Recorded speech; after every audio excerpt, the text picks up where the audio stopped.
Every single time a white person commits a crime that the media reports, they never report that it was a white person committing the crime. That includes 32 consecutive shootings by only white people who went into some school and gunned down a bunch of kids in the school. That includes John Corzine, who ripped off 38,000 customers at MF Global of $1.6 billion that they're protecting.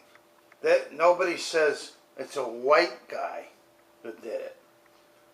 And on and on. Never do they ever claim it's a white perpetrator. But every time a crime is committed by a black, a Muslim, a Latino, they always say it was a black. It was black on black crime. It was a Muslim terrorist. Okay? Now, is this just an accident? Is the media just by some sheer amazing coincidence never talking about white criminals and identifying them as white?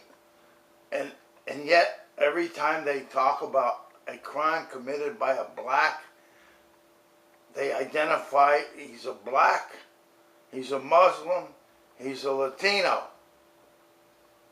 So, is this a propaganda ploy? Well, I can tell you this. It works well. It works extremely well. Now, if we isolate the Trayvon Martin Zimmerman case, Zimmerman contacted the police 41 consecutive times, and not one of them had a victim. Not one of them had a perpetrator because there was no crime. Not one. He said the assholes all get away. During the trial, they said, oh, there was all these crimes at the complex. But they only brought in one victim who Zimmerman had absolutely nothing to do with. And they said, oh, there's two black people burglarized this woman. Okay? Now, 41 times in a row. How many more times would it take before the cops tell Zimmerman, don't keep calling here. We're not going to send a squad car out. Why is Zimmerman making all these calls? Well, we know. He wanted to be a cop. And he has this crazy idea that if he keeps calling in crimes, claiming that they get away, that'll help him get a job as a cop. He goes to school taking courses for criminal justice so he can get a job as a cop. He gets rides in squad cars to get a job as a cop. His buddy, the marshal, said that Zimmerman was his very best friend. So Zimmerman's got this incredible compulsion to become a cop. Oh, and he can't physically, he has no capabilities. And that's what, he went to the gym for a solid year, and the instructor said he learned nothing in the whole year. Now, let's get to the next problem. Zimmerman attacked Trayvon Martin because he said he did. He told the dispatcher, he's running. Well, what's he running from? He's not running from a crime. He didn't commit a crime. And the dispatcher said, are you going after him? He said, yeah. He said, the dispatcher said, well, you don't need to do that. But he did it anyway, right? So now, Trayvon has this guy coming after him physically. Does he have to be subjected to this guy's attack? No. He has a right to protect himself which he did. And I can tell you personally that I was attacked on 72nd Street in Manhattan, and I protected myself. And that guy that attacked me wound up on the ground, and he didn't get up. Okay? That doesn't mean I started the fight. So because Trayvon Martin got the better of Zimmerman, because he's physically more capable, that doesn't mean he started the fight.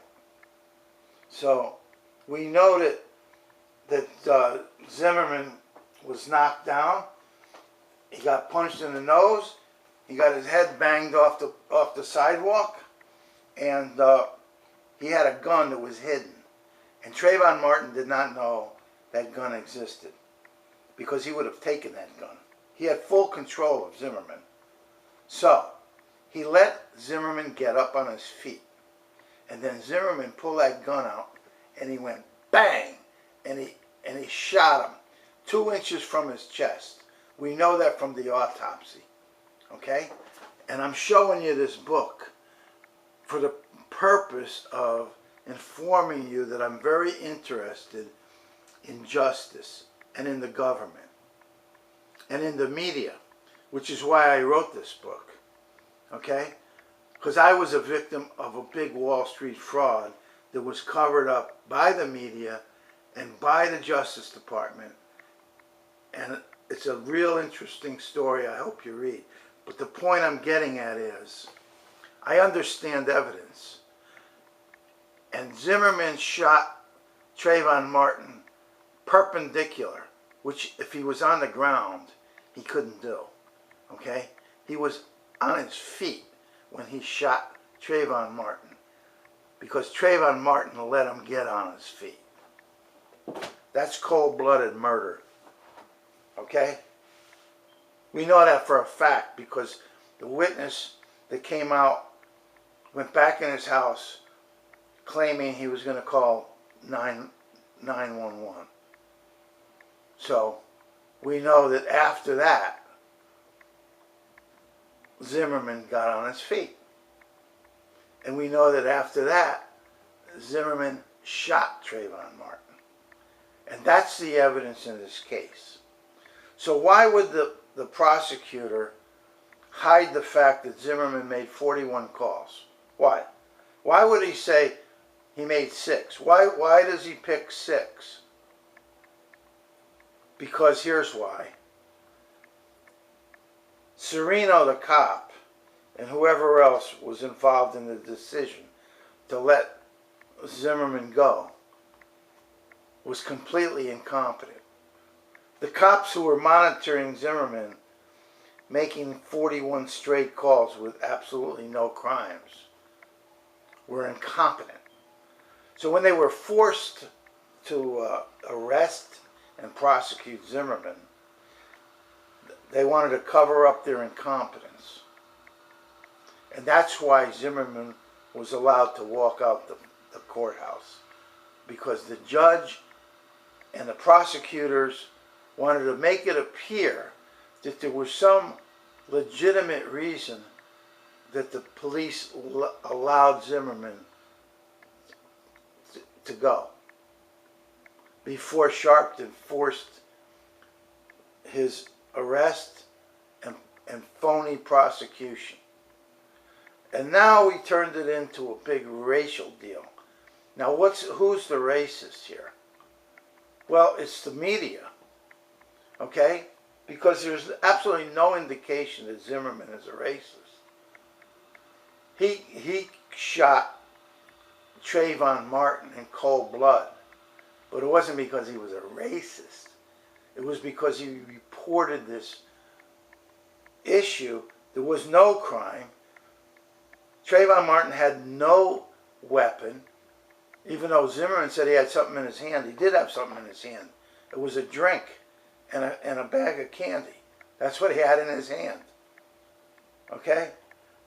So how the heck everybody can miss all of this and then talk about stand your ground had nothing at all to do with the trial. How is it possible that all these TV shows talk about stand your ground when it had nothing at all to do with the trial, because Zimmerman refused to have a hearing on stand your ground. So that eliminated stand your ground.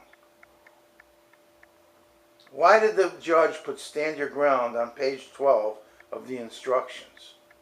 Well, we know that the jurors said that based on the instructions, they could not convict Zimmerman. In other words, Judge Nelson made it impossible to convict him. She made sure that he was acquitted, which would make it appear that releasing him was legitimate when it was nothing but incompetence. These people aren't worried about being called racist, but they don't want to be called incompetent. That's what this case is all about. Pure incompetence. That's why Zimmerman was released. And by the way, since Zimmerman lied over and over and over again, he can be brought up on charges, criminal charges, for lying to law enforcement, making up all these fake, phony accusations about people, including Trayvon Martin. And then, well, we know he's nuts, okay? So he needs to be committed because he's dangerous. He shot Trayvon Martin, okay? For no reason. Absolutely no reason. Trayvon Martin let him get back up on his feet.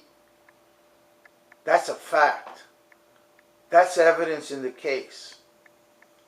But the media wants to talk about racism. They're the racists. And they stir up racism every day of the week. That's what's going on in the USA. So maybe